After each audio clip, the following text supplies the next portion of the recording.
Welcome to another video of How To by Taylor, and this one I'm going to be showing you real quick some steps that I use to do the baseboard trim, cut the baseboard trim and the angles of that. We're going to be doing this section right here. I'll just use as an example. This room right here doesn't have the baseboard trim right now. We've just done the tile, and so we'll go ahead and show you this step by step.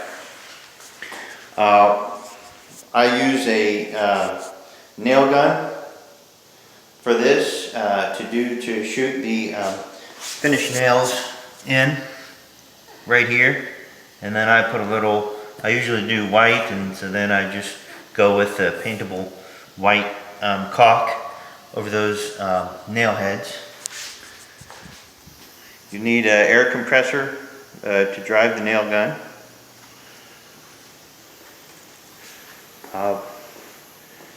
You need a saw like this to cut the angles. This is adjustable to a 45-degree angle on each side, and I'll show you how we do that. You need a tape measure, pencil, and that's pretty much all you need to do baseboard.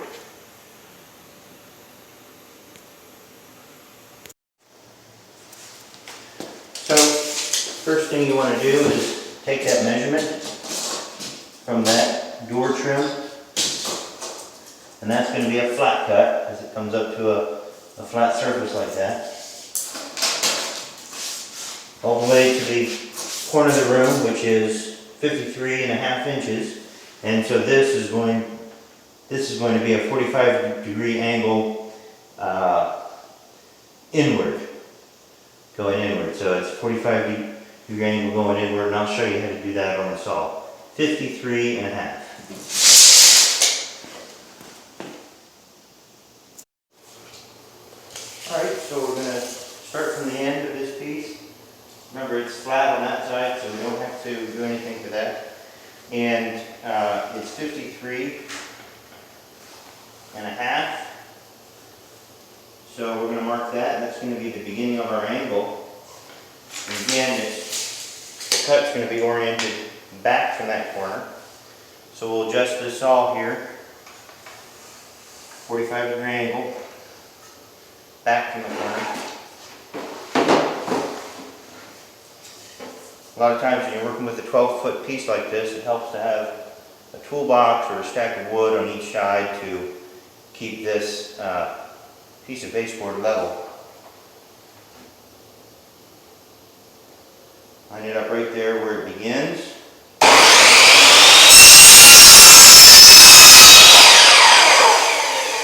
Right, and that gives us our angle that'll go into the corner of the room.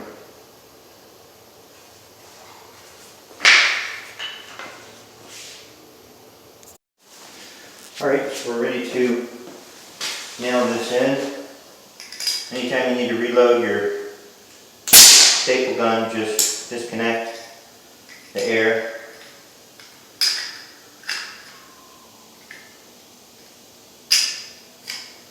And lock that up.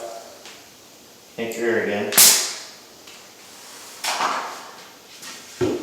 Just put this piece with the flat side, of course, against the door trim. This goes right up into the corner.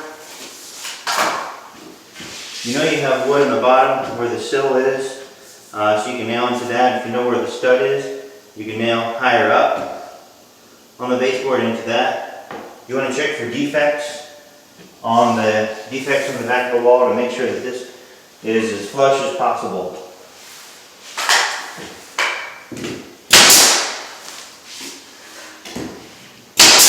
And when I'm doing this, I like to see where it's bowing out and make sure I put a nail there.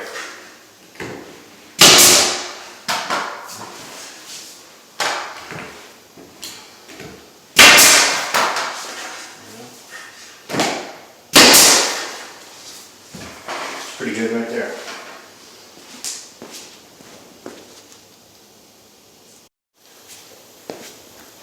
Okay, we'll go ahead and measure this wall.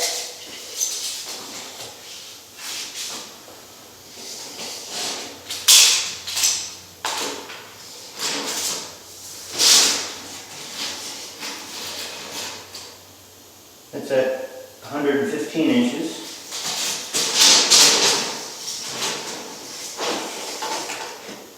So we'll go cut that piece.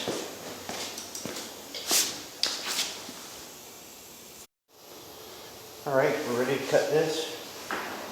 We start on this end, and we know that both of these cuts are oriented inward from the corner of the room.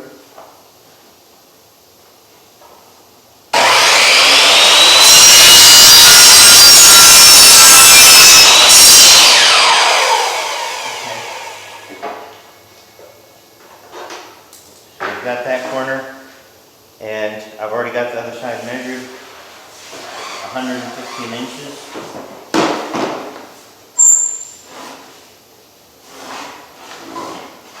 We have to change the angle. That's going to come up to the corner on the other side of the room, and it needs to angle back from that corner, right there.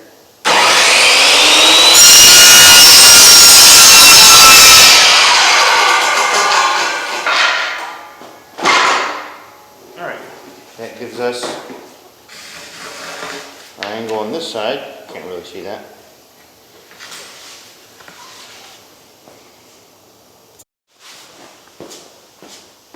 Alright, we got this piece here, and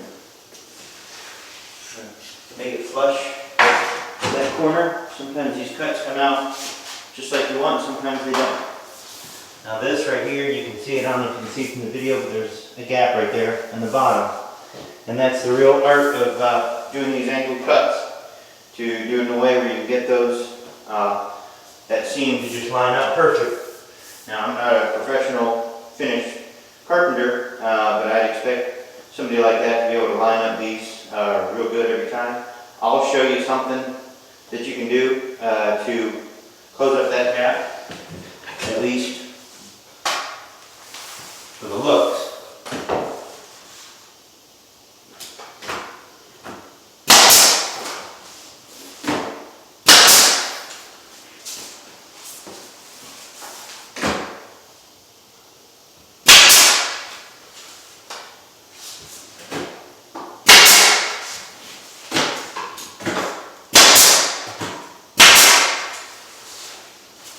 All right.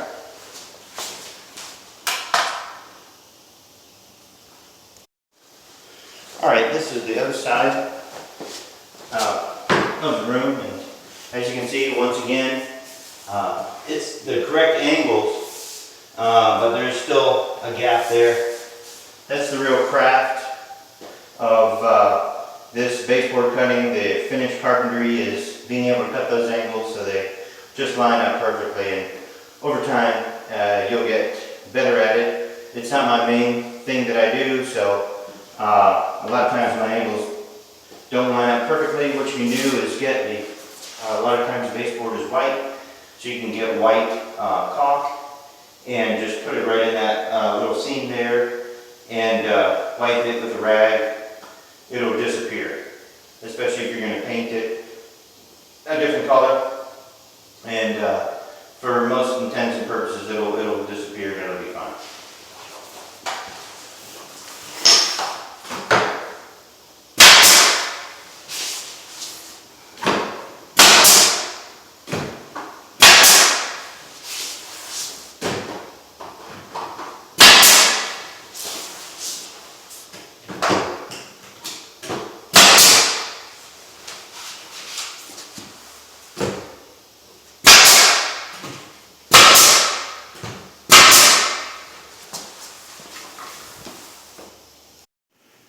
Alright, and this is how it ends up looking. Again, those corners I filled in with a little bit of white caulk, and you can kind of make it out, but it's not bad at all. If you zoomed right into it, you could see it, but just right in the corners. See if I can focus here. and to make up for the difference. But that's what it ends up looking like. Your baseboard installed and ready to go.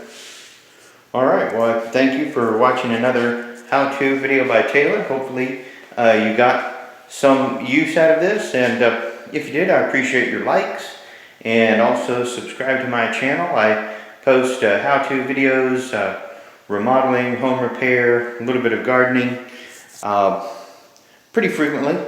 So subscribe to my channel, and you'll get the latest on what projects I'm working on at the moment. Thank you for watching, and have a real good day.